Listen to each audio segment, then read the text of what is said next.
All right, welcome everybody. Thank you for joining us. Today we're going to be presenting a group project for SIS 4010. We are group 5, and what we did is we created a subscription service Lambda in AWS. My name is Jesse Millward, and my group members will introduce themselves. I'm Marshall. And then I'm Nick. So this project, as we just mentioned, is a text notification service. It allows users to subscribe to receive recurring text notifications. And we're using AWS for all of our cloud computing services. So we've got Lambdas, Amazon Simple Notification Service, relational databases, and more. Contributions. So we've successfully created the system. To use it, a user first sends an API request to the system, and then the API gateway will take that request and hand it off to the Lambda to do the computation, and it will enter it into our relational database. And then periodically, it will send the text newsletter to each of the users that signed up for the subscription. So why does this matter? Lots of systems tend to use text notification and reminder systems, and it's really useful in a number of applications.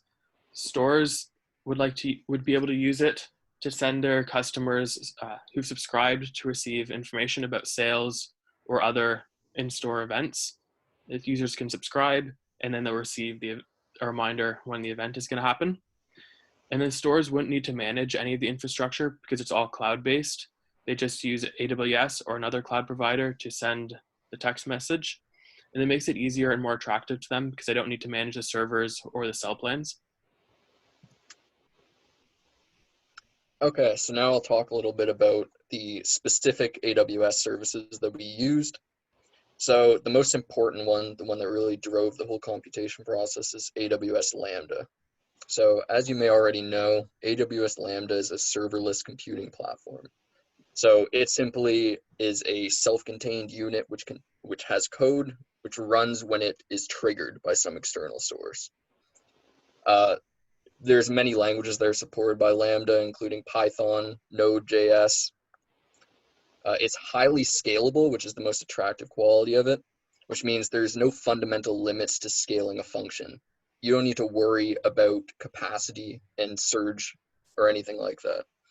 Lambda dynamically allocates capacity to match the rate of incoming events. So if a store all of a sudden got thousands of people subscribing all at once because of some marketing push, you don't have to worry that the server is going to get overloaded. AWS will manage the scaling itself. The other great thing about it is that you're charged by the number of times the Lambda is run, and you're not charged if it just sits idle. The other thing that we used was API gateway. So this is a simple trigger for the Lambda function, which allows you to define a REST API endpoint, including which methods are allowed to be used with the API endpoint, including get, post, put, etc. So like I said, we can use this as a trigger for a Lambda function, which is what we did. The request that's sent to API gateway is passed straight through to the Lambda function, and then the Lambda function can access the data contained in the request. Okay, so this is what the interface actually looks like for defining a Lambda function. So on the left side, we have the trigger for the Lambda function, which for our project's purposes, we use API gateway, as I've discussed. You can use many other AWS services for the trigger, including SNS. So then in the center, you can see the Lambda function that we have assigned to this, which is cloud assigned subscription in this case. And underneath that, you can see that we have one layer defined. A layer is essentially a zip file, which contains library files for the Lambda function to use. For the purposes of our project, we have one layer, which is a MySQL library to allow us to access the database using Node. So if you want, on the right side, you can see that you can add a destination, which is an output for the Lambda function, which is where the response from the Lambda function will be sent to, and that can be another AWS service. For our purposes, we did all of the output in the code itself. For example, making a database call.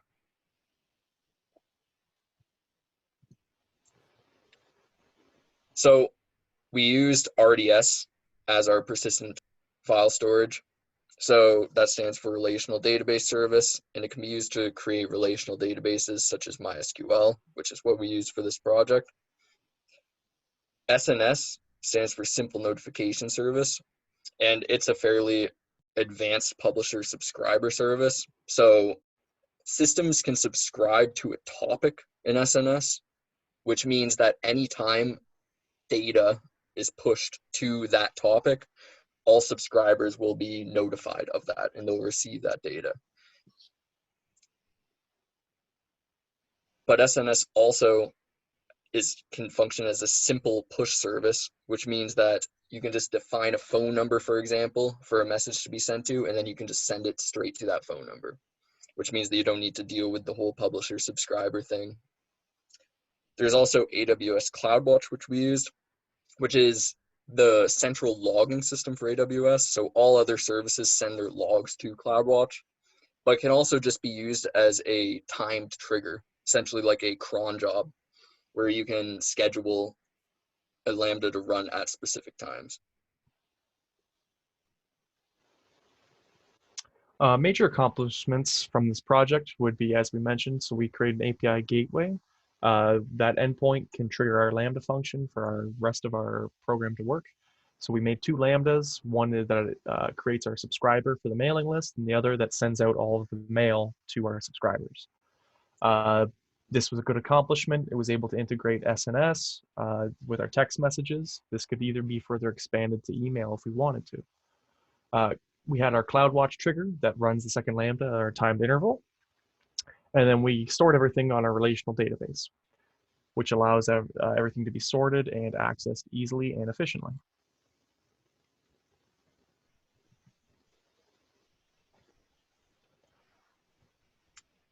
Future work is where you can get all the information from Amazon's documentation. Amazon happens to be the largest public cloud provider, and their documentation is fairly thorough, and they also have very large communities on things such as Stack Overflow, where you can get a lot of questions answered if you can't find the answers in the documentation. AWS we found to be very well connected and easy to use.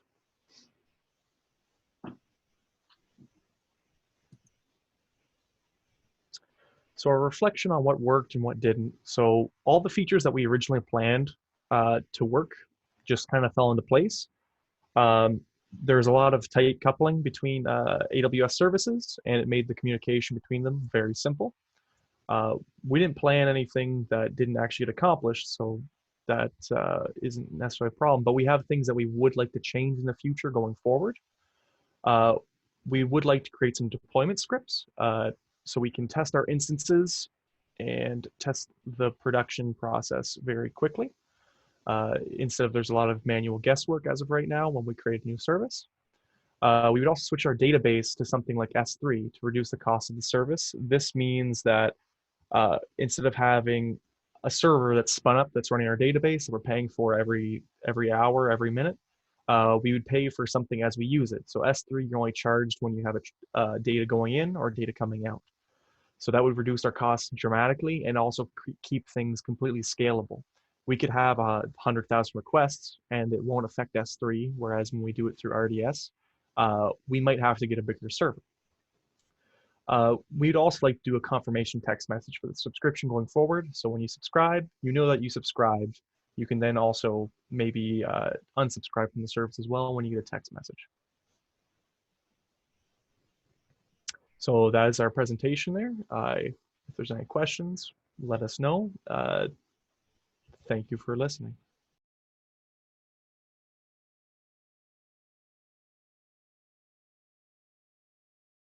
Demo of our notification service. So I'm going to start by showing you our two mailing lists that we have currently set up. We've got the 50 sale mailing list, which will send this message, and we've got the test list, which will send this message. So in order to subscribe to this message, in order to subscribe to the mailing lists, you have to send a GET request to this URL, which is our application URL, but it can be any other one. It doesn't matter because you can configure that. So you need to send 3 pieces of information in order to get added in order to subscribe. So you need to send your name, you need to send a phone number to receive the text messages, and you need to tell it what list you want to subscribe to. So you can press, once you send the request, it will add you to the list. Start sending, it succeeded. And then as you can see here, I have received a text message indicating that I've been successfully subscribed to this mailing list, and that I will receive a text message every day at 4:00 p.m. And it tells me how I can opt out of receiving future messages. In a few minutes, you will see that I will receive the actual text message.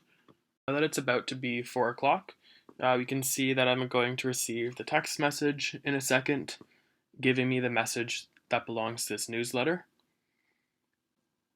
There we go. So I just received the text message giving me the mailing list message, and that is it. And it also appears I spelled day wrong, but that's okay.